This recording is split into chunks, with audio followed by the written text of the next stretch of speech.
¿Qué otra cosa podría decir Cristina? No dijo nunca soy inocente para defenderse. Y tampoco lo probaron sus abogados, porque obviamente está condenada. La justicia consideró que no probaron su inocencia, que apelaron a argumentos políticos. Yo les hablaba de lo robado y de la pena de prisión, y de que Cristina nunca dijo que es inocente. No son nimiedades devolver lo robado o cumplir una condena. ¿Me entienden el razonamiento? Se reían a carcajadas, se abrazaban, se sentían intocables, se nos reían. Y lo hacían delante de las cámaras, delante de todos. La tarea de los fiscales que se arriesgaron en un país donde ya mataron a un fiscal por hacer su trabajo. En un par de años, Cristina podría argumentar como Menem que tardaron demasiado en resolver su caso. Y ahí se nos volverían a reír todos, como ya se nos rieron. ¿Hay una farsa o hay justicia? Todo esto pesa en la causa de Cristina. ¿Qué es hacer justicia en el caso de Cristina Kirchner? Me quedé pensando mucho en este tema porque obviamente ayer, cuando dimos la información de último momento, así como en flow, empecé a contarles todo lo que sabía de cuál era la situación. Después a la tarde tuve más tiempo de hablar con fuentes y entender bien, o mejor, el núcleo de lo que significaba el dictamen del procurador. Hoy ya los periódicos tenían los escenarios de lo que puede pasar. Y hay una dimensión que no deja de ser una dimensión mucho más, si se quiere, subjetiva o abstracta, o si se quiere, conceptual. Y hay una cuestión también que tiene que ver con la tensión entre los poderes, interpoderes. Hay una reticencia en la justicia, por ejemplo, a resolver las cosas que debería resolver la política. En un punto está bien, pero voy a dar ejemplos. Por ejemplo, una reforma que no logre consensos en el Congreso y en vez de apelar a la negociación, un gobierno, que puede ser cualquier gobierno, porque esto ha pasado en todos los gobiernos, apela a un decreto solo para saltear el Congreso. Y supongamos que la Corte considera que le puede dar la razón al gobierno, pero que de todas maneras eso, para tener una institucionalidad más consistente, debería pasar por el Congreso. Entonces no lo trata. Y cuando vos empezás a escuchar fuentes de los gobiernos que dicen, no, pero ¿por qué no lo trata? Si saben que esto, que aquello, que pin, que pon. Y la justicia a su vez te dice, es que esto no es de la justicia, esto lo tiene que resolver la política. A veces también hay un uso de la política, de la bicicleta que ofrecen los tiempos judiciales, más en un sistema como el nuestro, que generalmente está abarrotado. Por ejemplo, les voy a dar un ejemplo que es muy conocido por todos, la apelación que hace el Estado a las causas de los jubilados, que reclaman a sabiendas de que tienen razón y sin embargo deben litigar contra el Estado, que con total hipocresía, aún conociendo que al final del camino va a salir vencido, derrotado, agota la vía de las apelaciones para retardar el momento en que le tiene que pagar al jubilado.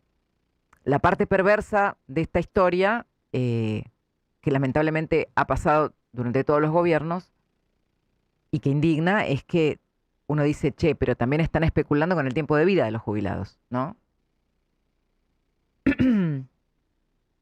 La justicia suele quejarse de que procedimientos como este abarrotan la bandeja de entrada de los tribunales. Tanto es así que un 65% de las causas de la Corte procede del Estado, que gana tiempo a pesar de que saben, en muchos casos, cuál será el final. Por año, la Corte Suprema resuelve 12.000 sentencias. 12.000 sentencias contra 120 de la Corte de los Estados Unidos. Lo que supone 19 o 20.000 causas. La sobrecarga de judicialización vuelve más lenta la justicia y la conflictividad se judicializa. La sociedad, no solo la que hace a los políticos, la sociedad toda, pierde su capacidad de resolver los conflictos y apela más y más y más a los tribunales. Estos datos proceden de uno de los discursos más recientes del presidente de la Corte, de Horacio Rosati, de diciembre del 2024. Pero aún así, estas causas de las que hablamos no salen en orden cronológico o con un método de prioridades. La agenda queda siempre en manos de la Corte, más concretamente de la presidencia de la Corte. O sea, que de alguna manera la Corte también asume las consecuencias de su propio timing. Y esto la hace más accountable, como dicen en los Estados Unidos. Es decir, la deja más expuesta a la rendición de cuentas, al menos desde la evaluación o la confianza de la sociedad. Durante la semana de intrigas y traiciones en la que fracasó la ley de ficha limpia, una fuente del Poder Judicial, yo les conté esto, me hizo llegar un mensaje en el que se podía notar esta tensión que yo les estoy comentando. Su hipótesis era que la política, como no podía lograr los acuerdos para la sanción de la ley, iba a buscar que la justicia lo hiciera. Como si estuvieran en el mismo plano ficha limpia y la condena de Cristina. Que no es estrictamente así, porque una cosa tiene que ver con los requerimientos de la política para autolimitarse, para dar señales de transparencia, y lo otro tiene que ver netamente con un caso judicial de el que las hace las paga. Si las hizo, las tiene que pagar, o las tiene que devolver. Como si la condena contra Cristina tuviera que ver estrictamente o solamente con sus chances de ser candidata. Aunque esas sean las oscuras razones de quienes preservaron el camino electoral de Cristina con total hipocresía ante la sociedad. Ojo. Y tampoco el problema siquiera es ese. Supongamos que atendiendo a ese prejuicio que liga la condena de Cristina con la idea de la proscripción, que es un argumento básicamente de ella, supongamos que la Corte extendiera los tiempos del tratamiento del expediente vialidad. Eventualmente terminaría actuando cuando la persona condenada con doble conforme por el Tribunal Penal más alto del país ya se las hubiera arreglado para evitar una parte importante de la condena. Se hubiera salido con la suya de protegerse con fueros, forzando a la política a ser la que ante una eventual condena decida el desafuero. Fíjense cómo hay un ida y vuelta, porque en definitiva, si la justicia no decide a tiempo, va a forzar a la política a hacer lo que tenía que hacer la justicia. Y uno dice, no, mejor no lo digo. Casi como si fuera toda una gran farsa, ¿no? Donde los fiscales simulan que investigan, hacen que investigan, los jueces hacen que condenan y los supremos hacen tiempo. Pero a diferencia del ejemplo, donde una reforma por decreto busca que la justicia reemplace a la política, porque no logra los consensos en el Congreso, en el caso de la condena, y en este caso de la condena por vialidad, no solo está en el centro de la discusión la posibilidad de la expresidente de volver a ser candidata. Y aquí me quiero detener. Porque este argumento también es el que termina justificando que se pase en la pelota, ¿no? Pero no solo tiene que ver con la candidatura. Está en juego también, por ejemplo, el decomiso del dinero robado, que nos lo robaron a todos. Y también está en juego algo todavía para mí más fuerte, más trascendental en lo institucional, que es la piedra libre para la corrupción, para el sistema de corrupción. Porque el mensaje sería siga, siga, siga, siga, que no pasa nada. Que ya está ese mensaje porque estamos hace 17 años esperando que esta causa termine. Se puede entender entonces que la justicia no quiera resolver la candidatura de Cristina. Está bien eso, lo entiendo, no lo justifico, no estoy diciendo si está bien o está mal, lo entiendo. Pero no se puede entender que eventualmente no quisiera resolver el robo, que es el daño a la sociedad toda. Porque en un punto sería responsable de que la persona que robó vuelva a detentar el poder para seguir haciendo lo mismo. Esto bajo el supuesto de que la condena que cae sobre el expresidente ya es definitiva. Y si no hubieran mediado una reforma del Código Procesal Penal que hicieron a su medida, en el gobierno de Alberto Fernández, del que ella era vicepresidente, ya debió haber estado presa, Cristina. Que es la tesis de la propia denunciante de esta causa, de la doctora Elisa Carrió, que durante años no habló demasiado de este tema, pero que la semana pasada, en estos días, dio algunas notas en las que opinó de este tema. Ella también. Imagínate, vos asumís el costo de hacer una denuncia por corrupción a una persona que sigue detentando el poder. O sea, que puede concretar una venganza contra el denunciante, a eso me refiero. Y te la jugás a hacer una denuncia de corrupción en un país como Argentina, ¿no? Con todos los problemas que ya sabemos que tenemos, y pasás 17 años esperando que la causa llegue a su fin. Esto decía la doctora Carrió. Lo que yo discrepo con la justicia, y me parece que la doctrina Irurzún, que después la revocan, es que la sentencia definitiva, estoy hablando de la ley de partidas, de la ley de partidas que viene de las Indias, cuando se abre recurso extraordinario por arbitrariedad de sentencia, dice el que da al juicio fin, dando, quitando al demandado. Esa sentencia definitiva es la de la Cámara de Casación. En consecuencia, esta mujer tiene que estar con prisión preventiva, porque el recurso extraordinario en materia de derecho común, de derecho penal, es la última instancia. Cristina Kirchner dijo una y otra vez que la verdadera condena no es la prisión ni el decomiso, sino la inhabilitación para ejercer cargos públicos. La condena no son los 6 años a la cárcel. La condena real que dan es la inhabilitación perpetua a ejercer cargos políticos electivos. Cuando todos los cargos a los que accedí fue siempre por el voto popular. Esto es lo que me están cobrando. Esto es lo que y por esto me inhabilitan. Por esto me inhabilitan. Esta es la verdad de la milanesa. Nadie le cobró nada, señora, todavía. Es más, debe estar festejando la ficha limpia todavía, que no salió.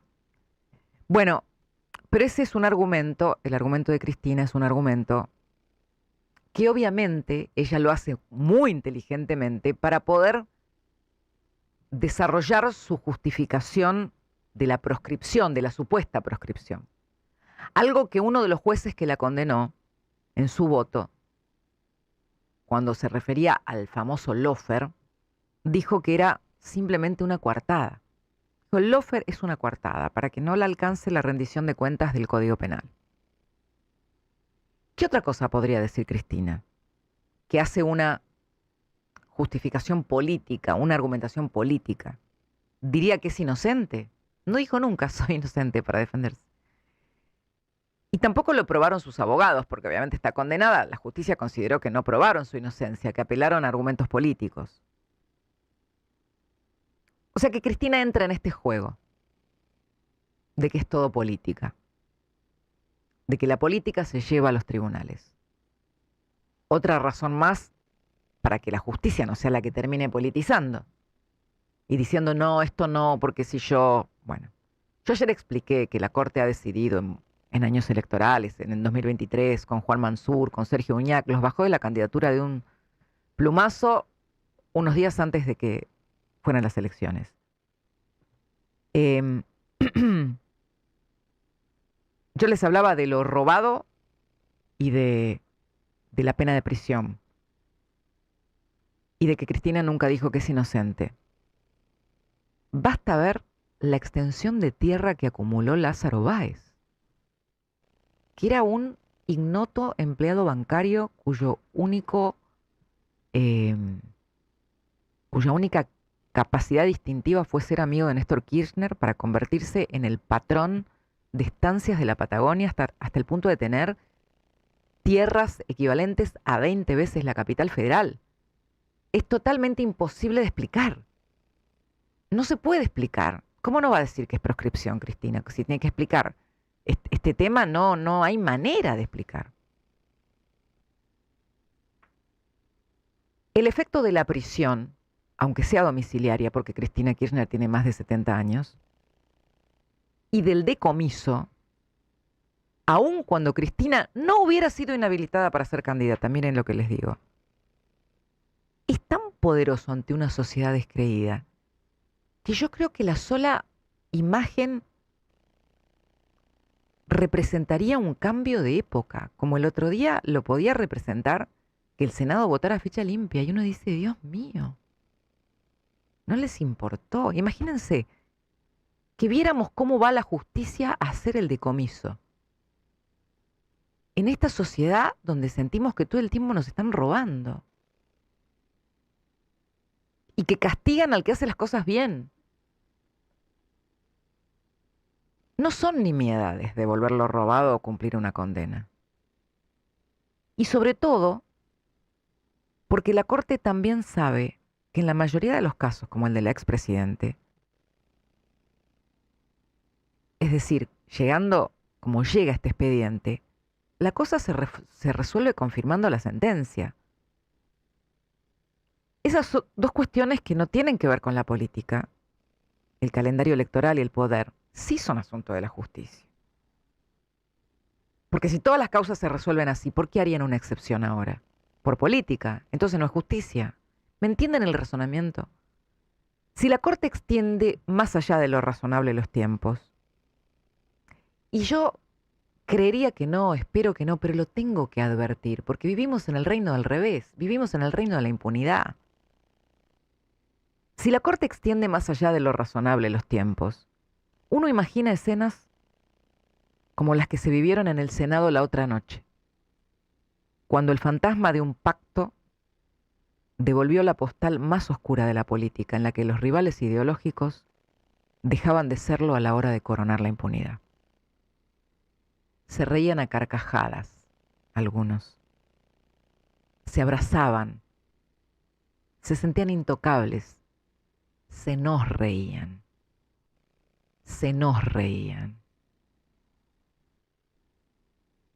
Y lo hacían delante de las cámaras, delante de todos. ¿Pueden malograr los jueces la tarea de los fiscales que se arriesgaron, que recibieron amenazas, que vivieron con persecuciones personales, en un país donde ya mataron a un fiscal por hacer su trabajo? ¿Pueden malograr los jueces la tarea de otros jueces que fueron difamados por hacer su trabajo, provocados, amenazados? ¿Pueden malograr los jueces la tarea de ellos mismos, que padecieron la persecución de un juicio político que era un circo con el único objetivo de presionarlos para que no se les ocurra desafiar al poder político? Es cierto que la decisión del máximo tribunal podría encontrar una vía salomónica, aceptando la figura de asociación ilícita y de agravar la pena a 12 años de prisión. Pero creo yo que el alargue podría terminar costándoles a ellos. El regreso a la Cámara de Casación, que implicaría poder analizar de nuevo la sentencia, sería un viaje a la tierra de nunca jamás. En un par de años, Cristina podría argumentar como Menem que tardaron demasiado en resolver su caso. Y ahí se nos volverían a reír todos, como ya se nos rieron. Y probablemente el descrédito que esto aportaría haría que esta integración de la Corte no resistiera los intentos de cambio y de ampliación, ya que el desprestigio también la debilitaría ante los senadores que de otra manera sí podrían abroquelarse para defenderla, entendiendo que representan cabalmente el poder independiente de la justicia en una república. Encima, si así ocurriera, la nueva Corte nacida de nuevos pactos podría finiquitar para siempre la causa, atendiendo a los contubernios que dieron origen a su nacimiento, y asesinar contundentemente cualquier idea de justicia. ¿Hay una farsa o hay justicia? Todo esto pesa en la causa de Cristina. Saber lo que decís y cómo lo decís. Cristina sin vueltas.